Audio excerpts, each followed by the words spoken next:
right, welcome to this episode of the Remy Podcast. This week it is myself going one-on-one with Ruben. Rubes, welcome. I do believe that was Morse code, and I do believe that was clapping for the Mets are still trash. Don't. Ruben apparently will speak in beeps and boops. Are you R2 today? Get on with it. Let's go. All right. Hello, everyone. Hello.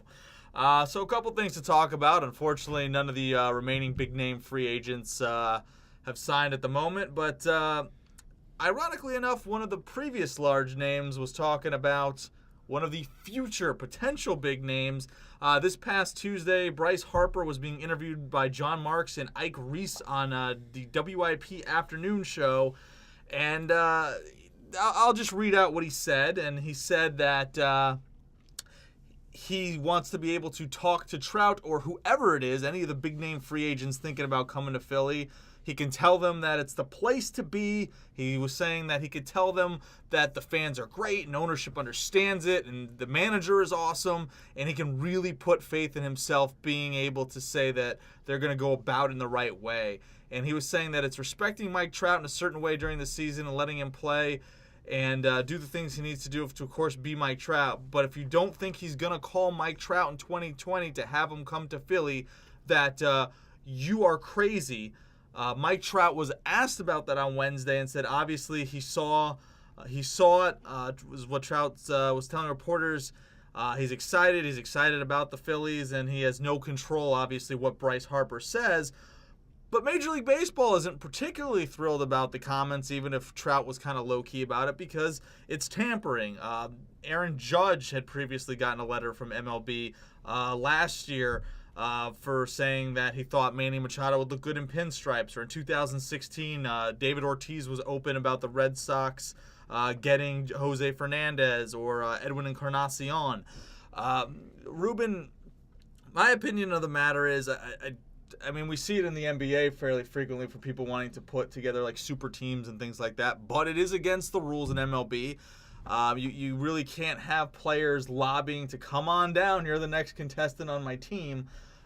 So I understand where Major League Baseball would have a problem with it, but do you think it's a big problem, or do you think it's just kind of fun that, hey, maybe that generates buzz for baseball? It might be a good thing. Yeah, I guarantee you a year from now we're not going to be having this discussion, because there's a difference between ownership making that pitch and a player on your team making that pitch. So if it's going to generate headlines, which it has, because you're actually leading off the show about it, baseball's lagging behind football and basketball at this point in time. So yeah, let the stars go pitch themselves. And it also puts a lot of pressure on Bryce Harper, doesn't it? It puts a lot. Gabe Kapler's got a lot of pressure on him. The entire Philadelphia organization. They've got, for 2 years, they've got to lay down a solid foundation that's saying, hey, what I'm talking to you about right now, what I'm spouting through my mouth and my beautiful hair, not mine, but Bryce Harper's. I'm bald, guys. He's Mr. Clean, basically. Yeah, I am. Okay, I feel hurt now. I have inadvertently. But nevertheless. You need to, baseball should look for larger-than-life personalities in a market that they've lost and they're trying to regain. And there is a gigantic difference between a business owner saying that I'm going to go after somebody else's person rather than the players who are paid to perform, and part of the performance is making it attractive for both the fans and other people to sign on down the line. And there's another aspect of this that I find interesting. We've come off 2 back-to-back seasons where people are worried about where free agents are going to sign, where you didn't know where a Bryce Harper or a Manny Machado was even going to be. Yep. So to have some excitement about free agency, I think is good, because, however you want to look at it, I think it's damaging to not have basically some ballyhoo and fireworks regarding your free agent period. So for Bryce Harper to stir something up after the 2020 season, yeah, that's not here, not now. But teams need to give the fans something to be excited about, or is this guy going to come here? Just generate interest, generate a buzz. Like you said, baseball kind of falls behind in that avenue to the NFL, to the NBA. So, is it a dumb or a stupid thing? Yeah, it's against the rules, what have you. But I think it's an exciting thing, and I think it's something obviously on the fans' mind, and baseball needs to not necessarily embrace, but like you said, it's a big name player trying to get a buddy versus an owner or a manager or somebody in an office capacity to do that. And what's the consequence? Let's say baseball doesn't change its stance. What's the consequence? What's the consequence of Aaron Judge saying that Manny Machado would look good in pinstripe? There is no consequence. No. So therefore, why would you not pitch somebody? Why would you not say this is the greatest place to play? Why would you not say, come join me and let's win championships together?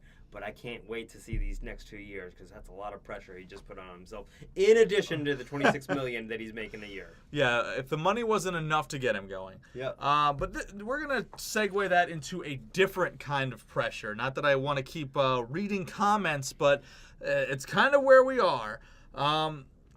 Sonny Gray kind of made a bit of a stir regarding speaking about the Yankees. And it was no secret, especially me as a Yankees fan, Brian Cashman let it be known, even as soon as the season ended, that Sonny Gray had to be traded and he was moved, subsequently to the Cincinnati Reds, that Sonny Gray did not work in New York. And if you look at Sonny Gray's numbers and statistics and what have you, he did not work in New York.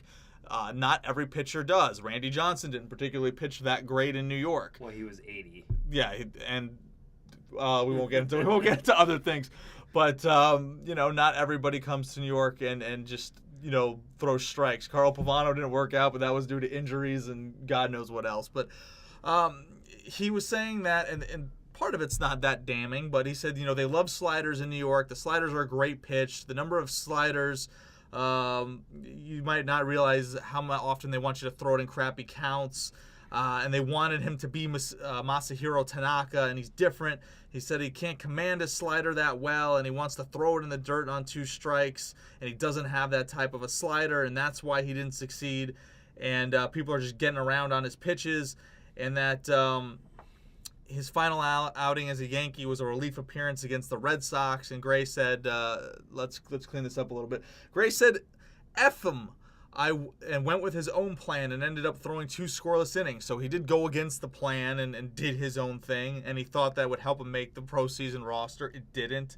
And then obviously the Yankees would trade Gray this offseason to the Reds for a prospect. They ended up flipping to the Mariners for outfielder Josh Stowers.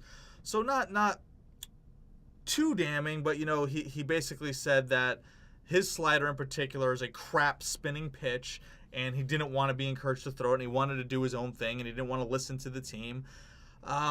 If you look at his numbers in 2018, Sonny Gray pitched to a 4.90 ERA. He went 11-9. He had 123 strikeouts. He had a 1.5 WHIP. Comparatively in 2017, and I'm just doing this for the purposes of comparison, in the first half of the year when he pitched for Oakland, he had a 3.43 ERA, went 16-16, 94 strikeouts, 1.12 WHIP. New York, 3.72 ERA, 11-11, 59 strikeouts, 1.13 WHIP. 2016 before that, he had a lot of injuries that kind of hamstringed the guy. And then just to kind of look at his career in a nutshell, 532% winning percentage, 789 strikeouts he's racked up, 1.25 WHIP. He's done 3.1 home runs per 9 innings, 7.9 strikeouts per 9 innings, and a career 3.66 ERA. So he's been a good pitcher. He's been a good pitcher, and I get his frustration. The fans were on him for something that he perceived was management's decision, not his own. Do you think, Ruben, that this is a case of sour grapes, or do you think based on the numbers and kind of what we were talking about, he has some claim to it, or do you think this is a guy maybe on the downswing because of his injury-prone 2016? How do you kind of view that? And I know you don't have any love for the Yankees, but... The Yankees? Yes. It sounds like sour grapes to me, and it also sounds like isolated circumstances. He can say that I said, screw them, and I did it my own way, but he's looking at after the fact. So what's the veracity of that? Was that something that he actually went against the grain, or he just picked an isolated moment where he did well? But also his stats that you showed from 2017 to 2018, there's a fluctuation that's completely within the realm of possibility in there. Yeah. So you've got to just account for, you've got to take responsibility for what you did well, and you're just burning a lot of bridges. Just be professional. Say it didn't work out. I wish it had done better. Well, I realize he's probably trying to defend himself, and I know Brian Cashman kind of went off cuff by, typically you don't hear people say, yeah, I got to get rid of this guy off my team, but I don't think that was that damning. I think anybody who watched or saw that he did not do well in New York, and whatever that reason, and I guess he's trying to provide some substance to the story and his narrative to it, and I get that, but I'm not trying to. I know sometimes I come across as like backing ownership, and not just the Yankees, but maybe some other teams on this. But I do think as a player, just do your job. Even the fans just want to see you go out and pitch and just do your job. The best thing Sonny Gray could have done, can do still, is to light it up in Cincinnati and pitch great and pitch like the ace that he used to be for the first half of his 6-year career at the moment. That speaks volumes, and that shows, hey, this is who I am. That's not who I was. And you don't have to say a word to it. You don't have to acknowledge it. You don't have to say a word. You just go and pitch your tail off. Sonny Gray calls himself Pickles. Nobody wants to hear sour pickles. Yeah. Well, but at the same time, you're the pitcher. You have ultimate control over what the next pitch is. You shake off a catcher if you don't like the call, and you call your own game. You call him forward. You say, hey, this is how I want to approach. And if he's saying that his perceived lack of success was an organizational philosophy, well, you're also talking about, I'm going to choke here, your organization with 27? 28? 27, working on 28. We'll get there. God. I know, poor Metzi. Oh, God, I didn't drink enough before I came in here. I'm happy, I guess. I don't know. But I'm glad we could kind of get into that, and we wanted to talk more about some of the free agents and things out there right now, and that's kind of where we'll conclude. I will split this, one being something going on right now and then something just opinion based. Okay. There's still, I would say, about I hadn't checked the numbers recently, but still about, I would say, 30 or so quality big leaguers that are still free agents as we're almost, not almost, but we're halfway through March. We're 3 weeks away. Yeah, so we're pretty close, to the season starting.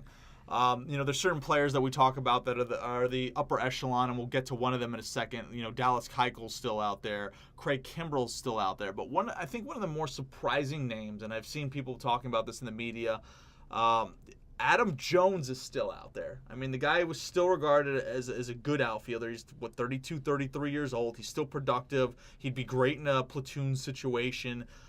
Definitely somebody who, being here, we're in Richmond, Virginia, even though I'm a Yankees fan and Ruben's a Mets fan, you get a lot of Oriole games. And just how he comes across in the media, like the guy is a professional. I think Adam Jones is one of my favorite non-Yankee MLB players. Absolutely. And it's ridiculous to certain people that man cannot get a job. And there's different things as well. And, besides being a quality major leaguer, besides somebody who can play, there is an issue in Major League Baseball where, they don't have as many African-American fans as they used to. And this guy is the poster child for a great baseball player in terms of, maybe the skills diminishing a little bit, but obviously still productive major leaguer. And then as a person, the guy, just anybody like Buck Showalter, I've heard numerous interviews with him just glowing about the character of Adam Jones. So my question to you, Ruben, is it ridiculous that a guy like this is still out there? And then secondly, is it a little bit damaging for baseball to have, one of the more recognizable African-American baseball players out there and to still have him sitting on the sidelines as we approach the season? So is it ridiculous? That could be a nuance to the market, but is it ridiculous from a business plan sense? Yeah. Like, how are you promoting your sport? How are you promoting it in the sense that I want to encourage the best young athletes who are in middle school, high school, and college to pursue baseball as a career? How am I pursuing the Kyler Murrays to choose baseball over Kyler Murray. With an R. Not Kyle Murray. Kyler Murray. How am I incentivizing people to pursue the sport of baseball? So a guy he's 33. He hit about 281, I think, 15 homers, 70, 80-ish RBIs last year. That's an everyday baseball player. That's a you put him in your lineup every day and count on the production in addition to the character that has been supplemented or been vouched for by Cal Ripken and others. Yeah, it's a black. I can't say it's a black mark from a business. I don't know what owners are thinking in terms of what I want to pay people and when I want to bring them in, but it is a black mark, and it's a black eye for baseball in the sense that I am not incentivizing people who are productive to stay with this game. And how am I going to incentivize the next generation of baseball players to choose my sport, to believe in my sport, and to want to hold on to my sport when somebody who's clearly qualified to be a baseball player is doing what? Drinking Mountain Dew? I don't know. I don't know that he drinks Mountain Dew. I have not corroborated that. Is Mountain Dew, does it have alcohol in it? No, it's Ruben's. No. Okay. Bad Ruben. Bad. This is what we get for letting Ruben drink Coronas. Well, I don't do that. No, it wasn't the beverage of choice. Well, not a lot. Not a lot. All right. So the last piece or free agent. What's your take on that? You didn't say anything. I did say that. Well, but you didn't I thought it was bad. Yeah. So you agree with me? Absolutely, I agree with you. You have somebody that can energize. Thanks for bringing it back. You have somebody that can energize a segment of your fans that you are not reaching. Yeah. That you are not reaching. That is still a productive major league player, and doing nothing. Like, would the Miami Marlins not benefit from somebody like Adam Jones speaking? First of all, I'm not even talking about playing. For speaking to the media and just being able to be a personality down there when you lost all your top stars and you have absolutely nobody. I know the Dodgers signed Pollock, and I know they have some good guys down there, but would Adam Jones not be good for a clubhouse like with the Los Angeles Dodgers? I mean, there are numerous teams out there that could use a guy like Adam Jones, not just solely for his ability to be a clubhouse presence and veteran leadership, but because he could still get it done. Yeah. So, even younger teams like, the Reds, let's just throw out the Reds because we talked about them earlier. Would they not benefit from a guy like that? And I think it's ridiculous from both a fan standpoint and from a young team standpoint. I get that, if you have a team like, I'll use the Yankees and Mets for examples right now. Actually the Mets could probably even still stand to use Adam Jones. I know you have, a little bit of a crowded team, but yeah. Well, they're playing people out of position right now, so maybe having a legitimate center fielder would work for them.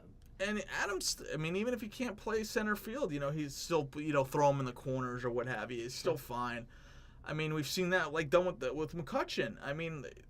The Phillies gave 3 years, $50 million for McCutchen, and you're telling me Adam Jones can't get picked up? Well, the thing about baseball though is that there's so much guaranteed money. Do you think that owners are feeling burned by the fact that they've guaranteed so much money over so many years that they're trying to reset the market? They are absolutely trying to reset the market. I don't disagree, but to not have a player like Adam Jones be extended a contract with 3 weeks left till you're starting real baseball games. Even if it's a short-term deal with some decent dollars attached to it, and I don't know he would take that. I don't know Adam, but to not have anything out there for somebody like him is ridiculous. But still going back and broaching our last topic about players still being out there, Dallas Keuchel, who we've mentioned quite a bit, not quite the ace as he used to be. He's a multiple-time All-Star and Gold Glove winner, and he had a pretty decent 2018. He was good for 2.6 WAR. He had a 12-11 record, a 3.74 ERA.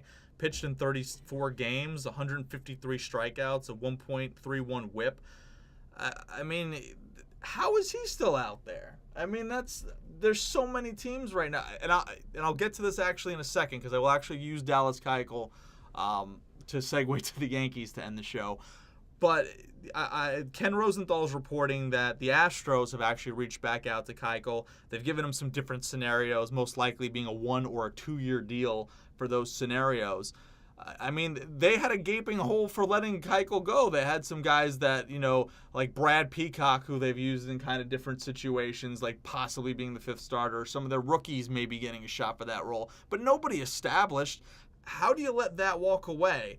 And then there's a lot of teams, like, I've questioned the Phillies rotation. Like, you have stupid money, and I know you just gave Harper, all the money in the world, but, to not go out after him and do something. And then I'm going to get to the Yankees in a second because there's some problems there.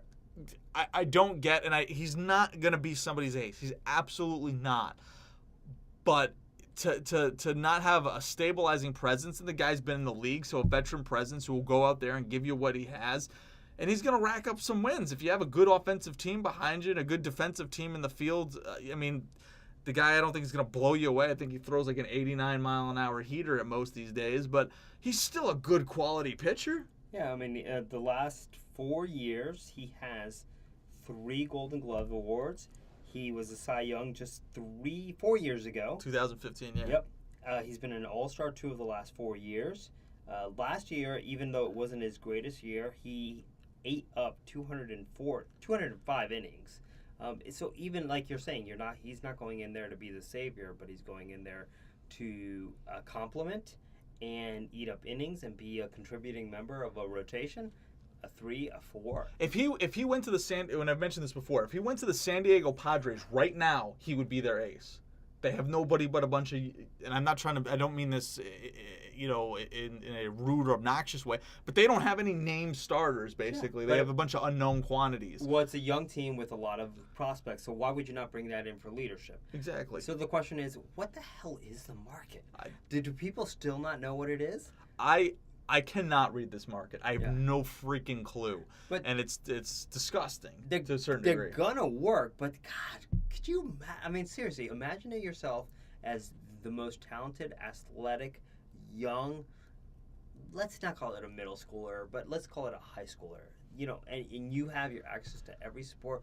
What's your incentive to say, yes, I want to choose a sport that views valuable contributors as a detriment for or something that I could simply brush my shoulders off on and say, maybe. It's nuts because that's a quality contributor.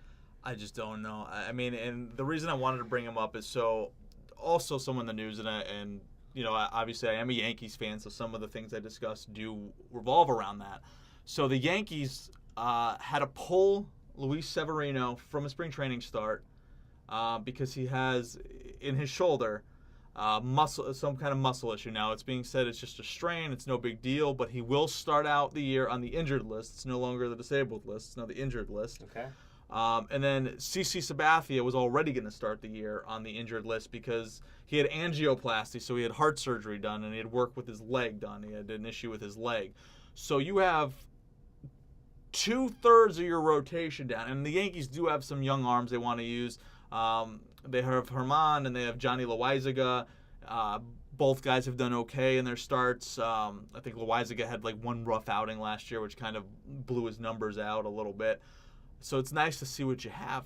But wouldn't it be great to have just one stabilizing force while they're out there, and then you could still try Loaizaga or Herman, to cut the slack? And we don't know how long they're going to be out, but CC Sabathia is an older statesman. So it'd be great if he didn't have to put so much of a workload on himself in this last year. And then Severino, obviously, anytime you have arm troubles, rotator cuff troubles, even if they're just saying it's a strain, something has caused the inflammation or strain. Oh. You don't want to risk him being out significant amounts of time, and then you're caught with your pants down because you're trying to rely on some unproven quantities. Yeah, you always want your kids to succeed. You want your prospects to pan out. But you have ostensibly 2 slots where you need that to pan out. So how does a guy like Dallas Keuchel, and I actually watched a video with him, and this is, when the offseason started, saying, yeah, he'd shave his beard to be a Yankee. He's down with that. So the guy would play for, I'm sure the guy would play for anybody who gave him a halfway decent contract. How is that not an option? How is that not consideration when you are maybe not anymore the juggernaut, but at least still in one of the top 5 high revenue MLB teams, to not do everything for yourself and for your fan base? And I totally get that you don't, if you're the Yankees or Brian Cashman or Hal or Hank Steinbrenner, that you don't view that guy as an ace. As we just said, you don't need to. Yeah. You do not need him to be an ace. And in this situation, this is to me, as a Yankee fan, as a baseball fan, a perfect situation to grab a guy like that. Yeah. Well, but you tell me, why are they not doing it? He doesn't fit at whatever plan. They're comfortable with Herman or Loaizaga, starting out the season. That's the company line, so to speak, that they've said. And great, I want to see the kids succeed, but I don't want both of them to have to succeed. I feel like that puts too much stress on unproven quantities. Kind of like Bryce Harper in Philadelphia. Kind of like Bryce Harper in Philadelphia. Well, unproven. Yeah, but at least he's got the Yankees do have a great team around him. I'm joshing everybody. Bryce Harper is proven to not win championships. bitter NL East Mets. You can't even get rid of the guy in your division. The Mets are going to win the division this year. I'm saying that right now. The Mets are going to lose the division because Robbie Cano is going to hit a ground out that he could have hustled down to first to beat out and not do it. Yeah, but it's going to be... Or he's going to hit a double play. No, it's going to be against the Padres, though, and Machado's already going to have beat him to not hustling a couple times, So Ruben's suggestion is to decide... Maybe the NLCS this year should be decided by a foot race between Cano and Machado. Is that your answer? Is that what you'd like to see? You know what? Machado seems a little bit chubby to me compared to Robbie. Robbie's a little bit older, but I feel like he's in great shape. He hit his first homer of the spring today. So I'll take. You know what? I will do that.